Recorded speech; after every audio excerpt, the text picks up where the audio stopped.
11h56, mais uma notícia aqui do nosso All News, está entre as reportagens mais lidas da nossa página desde o início da manhã. Assunto envolvendo a Lava Jato, assunto envolvendo a Vara de Curitiba.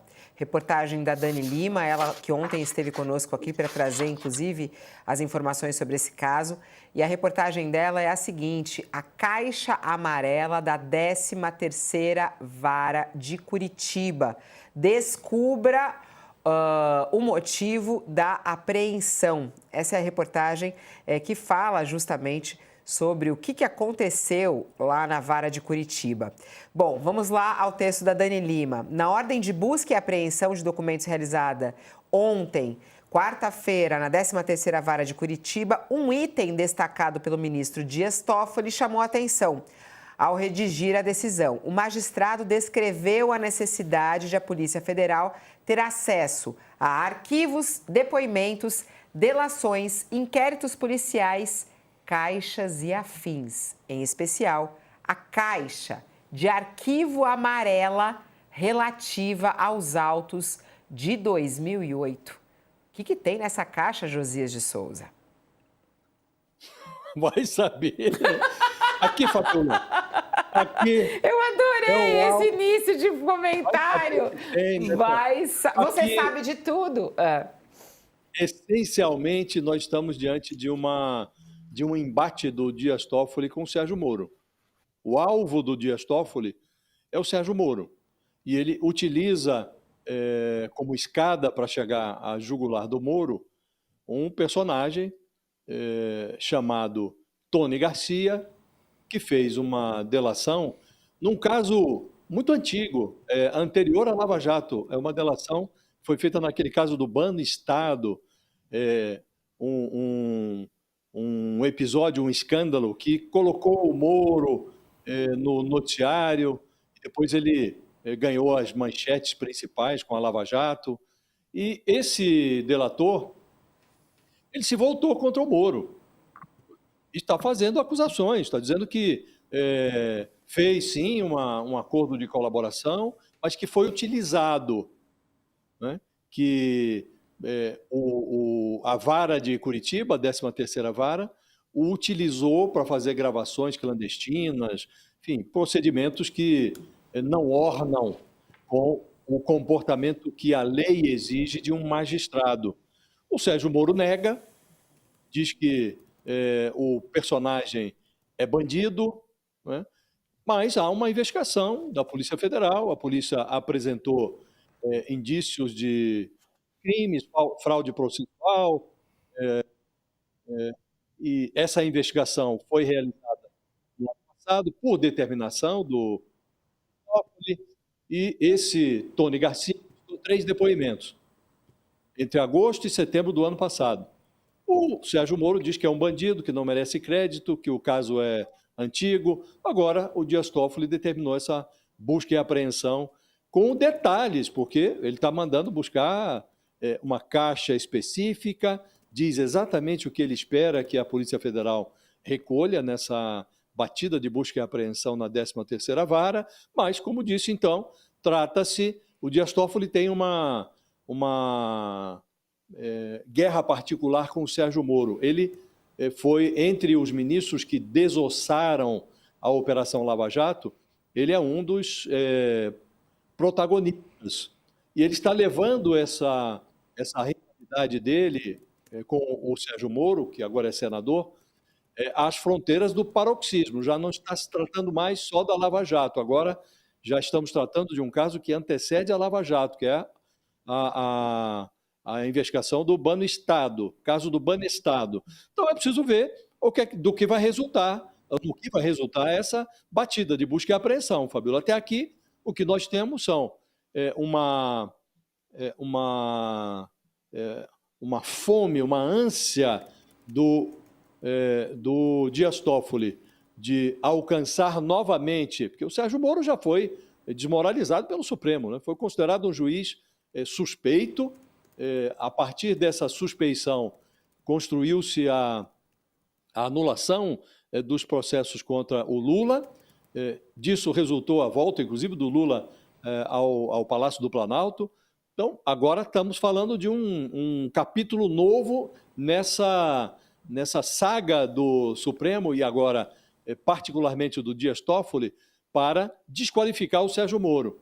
O Moro dá declarações pontuais, também muito vagas sobre o episódio, e agora é preciso ver, vai ter, não vai ter, coisa suspeita nessa batida feita pela Polícia Federal, e em algum momento a polícia vai ter que se posicionar e também o Dias Toffoli, porque estamos falando de um caso anterior à Lava Jato.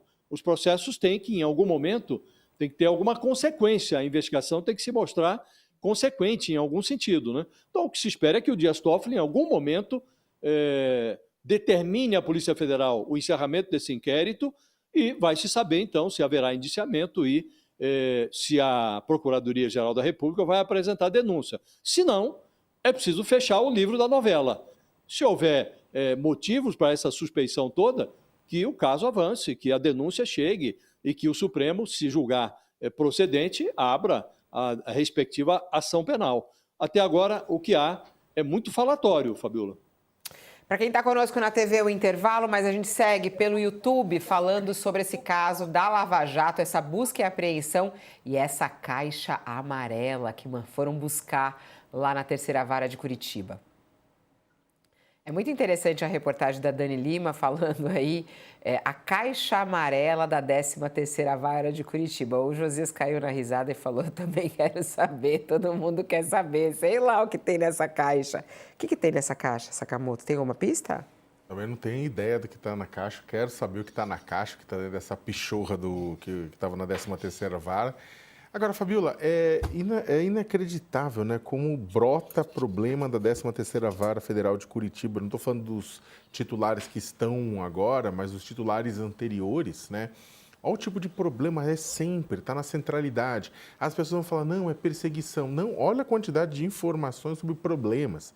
Você vê, claro, se você tá nem aí para o mundo, você só quer ouvir as vozes da sua cabeça, você acha que é tudo perseguição, mas olha a quantidade de BO relacionado à vara. E isso é fruto de uma sociedade, é fruto de iniciativas de atores públicos que muitas vezes se achavam que estavam acima das leis, acima das regras. Ninguém aqui é contra o combate à corrupção, pelo amor de Deus. Antes que até alguém comece a gritar de forma esquizofrênica nas redes sociais, contra a corrupção, não é isso. Só que você não pode combater a corrupção você criando, usando ferramentas, né, que vão contra as leis. Isso não funcionou no Brasil, isso não funcionou na Itália, o Walter pode falar bem sobre isso, né? Isso não funcionou em outros países do mundo. Você precisa atuar no combate à corrupção, seguindo as regras, seguindo as leis e não como um Estado paralelo. E não, usando aquilo, métodos, como se você achasse que você é o Batman. Sabe o Batman, né? É aquela coisa, à noite vai, rasga as leis, atropela tudo no sentido do bem maior, sendo que quem decide o bem maior é você mesmo. Tá errado. Né? Então, eu acredito que faz muito bem para a sociedade como um todo ter acesso a tudo o que acontecia lá dentro. É claro, preservando as informações que são pessoais dos envolvidos, né? Mas tendo acesso, garantindo transparência para que a gente possa passar um pouco de água cândida e pinho-sol nessa parte da história do Brasil, Fabiola. Vamos lá. E agora, do ponto de vista jurídico, o professor Mairovich está me falando aqui, ó. Caixa preta. São relatórios... Amarela. Caixa amarela. Caixa amarela. Caixa preta do avião. Caixa amarela. São relatórios do quê, Mairovich? Relatórios de espionagem. Pelo que se diz, são relatórios de espionagens. Feitos por quem? Por esse Tony Garcia. E quem era o destinatário? Sérgio Moro. Isso é o que corre pelo Paraná, pelo que se diz. Agora, é importante a gente lembrar e destacar, desse Tony Garcia, ninguém compraria um carro usado, tá? Ele é um sujeito, é um marginal, é um sujeito assim que a credibilidade dele é muito baixa. Mas existe um princípio republicano, que toda informação sobre crime deve ser apurada. Por quê? Porque não existem pessoas acima de qualquer suspeita. Então, a apuração é sempre necessária. Agora, onde pega a roda? Sempre no Toffoli. Nesse lado, há suspeita de que ele tem aí um interesse em acertar o Moro para tentar voltar, atenção, tentar voltar a cair nas graças do Lula, depois do bolsonarismo dele, depois desse ato desumano que o Sakamoto bem lembrou com relação ao irmão do Lula. O Toffoli está desesperado para ser de novo abençoado, ungido pelo Lula. Daí se fala em suspeição, mas que tem que apurar, evidentemente que tem que apurar. Aliás, a gente até estava tentando, o Sérgio Moro, inclusive, para falar a respeito disso. Ele reagiu a essa decisão dos Dias Toffoli, né, classificando como fantasioso o relato que deu base à ação.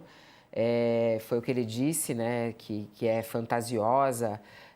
Não houve qualquer irregularidade no processo de quase 20 anos atrás que levou à condenação de Tony Garcia por ter se apropriado de recursos de consorciados. Foi o que disse Sérgio Moro na sua defesa. Como o próprio PGR afirmou, não há causa para a competência do STF no inquérito, já que não há, sob investigação, ato praticado por Sérgio Moro na condição de senador ou ministro. Foi o que disse Sérgio Moro em uma nota divulgada à imprensa.